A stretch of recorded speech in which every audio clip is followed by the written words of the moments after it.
Hai teman-teman, saya lanjut di sini membahas pertanyaan di sini pakai voice over saja karena itu mikrofonnya kemarin dia tergesek-gesek dengan saya punya handuk dan membuat kresek-kresek suara di saya punya audio jadi tidak bagus. Jadi sekarang saya sambung dengan bikin voice over saja, oke? Pertanyaan selanjutnya adalah tentang bau bawang bombay. Karena ada yang bilang sudah coba tapi tidak suka bau bawangnya, jadi saya mau bahas di sini. Saya juga tidak suka baunya, tapi saya sudah terbiasa. Dan ingat bahwa ini adalah proses pre-shampoo sebelum sampo.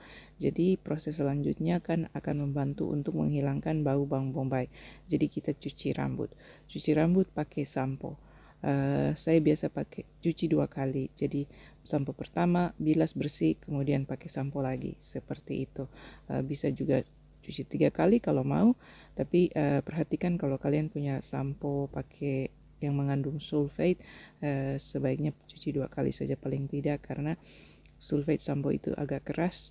Saya akan bahas tentang pH level dan impactnya ke kita punya rambut. Jadi 2 kali paling tidak, oke? Jadi cuci rambut dengan demikian, cuci rambut begitu membuat bau bawang bombay akan berkurang, menghilang atau paling tidak berkurang.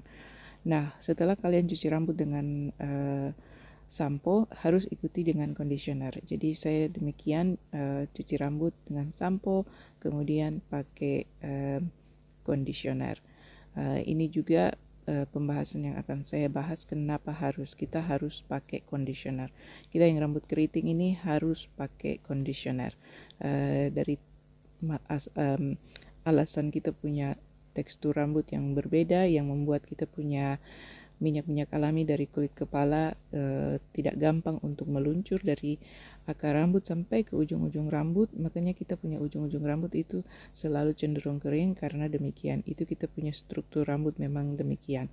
Jadi kita harus bantu kita punya rambut dengan pakai conditioner, terutama di ujung-ujung rambut. Oke, di ujung-ujung ini yang biasa cenderung bercabang, cenderung kering, itu karena begitulah kita punya minyak alami, dia tidak meluncur dengan lancar ke ujung-ujung rambut karena kita punya rambut kan dia berkelok-kelok gitu, seperti jalan yang melingkar-lingkar begitu. Kalau banding dengan yang punya rambut lurus itu minyak-minyak alami dari kulit kepala keluar langsung dia meluncur sampai ke ujung-ujung rambut. Jadi mereka bisa they can afford not to use conditioner. Tapi kalau kita harus pakai conditioner, oke? Jadi dengan demikian dan juga dengan alasan tentang pH level juga yang nanti saya akan bahas kenapa harus pakai conditioner, oke?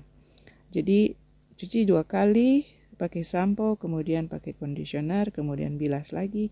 Itu dia membantu bau bawang bombay jadi berkurang dan juga hilanglah begitu karena kita sudah cuci dan bilas. Ini saya membahas tentang saya punya ujung-ujung rambut, dia sudah bagus karena kemarin saya sudah trim ujung-ujungnya, jadi ujung-ujung rambut saya jadi sehat. Kalian bisa lihat lebih penuh begitu, jadi tidak tipis-tipis dan putus-putus. Jadi demikian, harus jaga supaya ujung-ujung rambut itu tetap dalam kondisi yang bagus, selain kelihatan bagus dan sehat, dan juga memberi kesempatan kepada kita punya rambut untuk tumbuh dengan baik. Oke, jadi sampo 2 kali, ikuti dengan conditioner, kemudian bilas. Setelah bilas kita akan menata kita punya rambut, dan biasa kita menata kita punya rambut itu kan kita mungkin pakai leave-in conditioner kalau kalian bisa dapat leave-in conditioner, atau pakai vitamin rambut. Biasa di toko ada kan vitamin rambut, saya lihat di Manokwari ada, jadi saya tahu pasti di tempat lain juga ada, mudah-mudahan ya. Saya tidak tahu di tempat-tempat yang lain, tapi waktu saya di Manokwari saya lihat ada vitamin rambut bagus itu. Jadi coba, dan kalau rambut kalian suka teruskan. Jadi biasa harus pakai setelah rambut bersih ya, setelah dicuci, setelah pakai sampo, setelah pakai conditioner, bilas, kemudian kasih vitamin rambut, atau juga pakai minyak. Kalau mau pakai minyak rambut saja, pakai minyak rambut. Jadi minyak kemiri atau minyak apa saja membantu untuk mempertahankan kelembutan yang kalian sudah taruh di kalian punya rambut. Jadi proses seperti ini pre-shampoo membantu untuk mempertahankan kelembutan di rambut supaya waktu sampo dia tidak terlalu kasih habis semua minyak-minyak alami. Kemudian conditioner tambah lagi dengan kelembutan, jadi kita harus simpan itu kelembutannya. Jadi harus pakai minyak rambut. Pakai minyak rambut apa saja yang kalian suka, yang sesuai. Dan biasanya kalau pakai minyak rambut dari toko biasa kan harum baunya, dan juga itu membantu untuk menghilangkan masalah dengan bau bawang bombay seperti itu. Tapi bagi saya biasa tuh kalau saya sudah selesai cuci rambut dengan pakai conditioner, itu bau bawang bombaynya sudah hilang. Kalau kalian tidak punya conditioner, bikin sendiri. Pisang masak itu paling bagus untuk conditioner. Silakan lihat saya punya video tentang bikin masker rambut. Masker rambut itu conditioner. Jadi silakan lihat dan silakan coba buatnya. Karena kita punya rambut keriting ini, kita harus bantu untuk kelembutan selalu, jadi harus pakai masker seperti itu. Jadi kalau kalian selalu mengeluh dengan rambut kering seperti begitu, yang rambut putus-putus, itu karena kita punya rambut itu dia kering, tidak ada elasticity, jadi dia gampang putus-putus. Jadi kelembutan itu harus ada dan harus dipertahankan supaya membantu kita punya rambut tetap lembut. Jadi conditioner. Oke.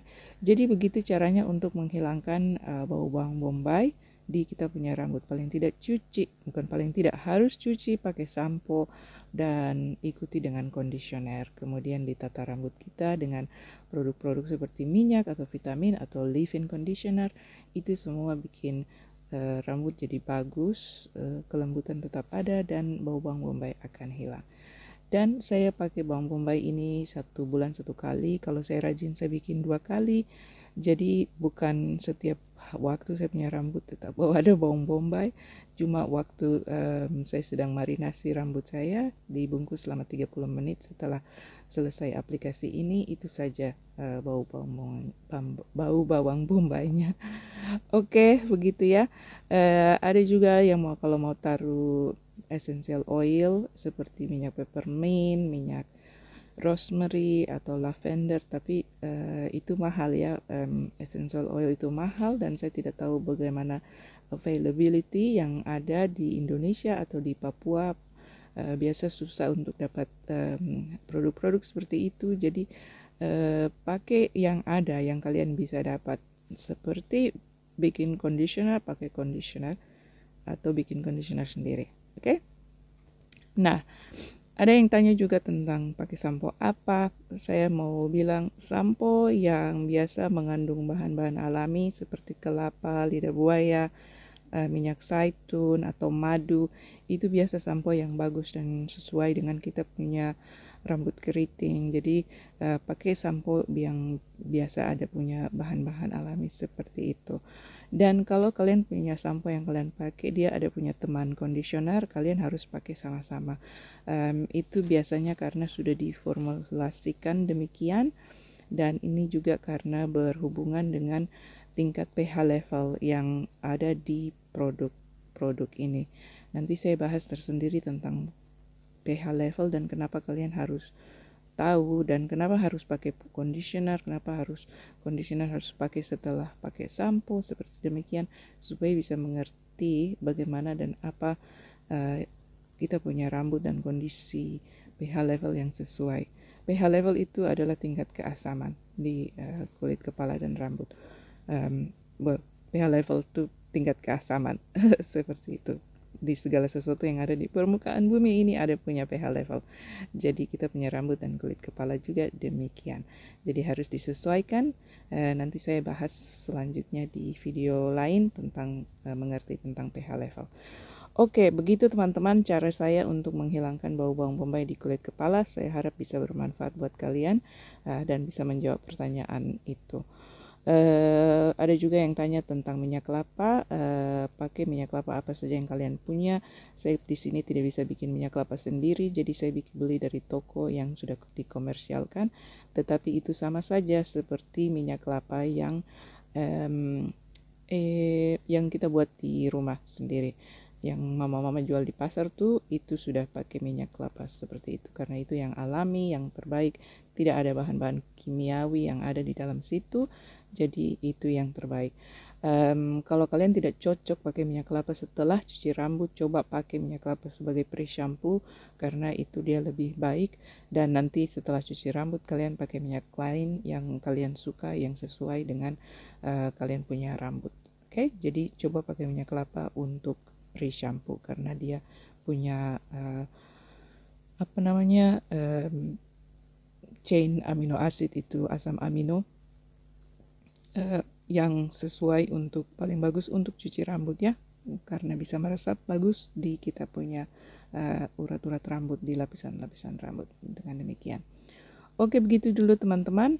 Sampai jumpa lagi di pertanyaan berikutnya. Saya potong di sini supaya tidak terlalu panjang videonya. Oke, terima kasih. Dah.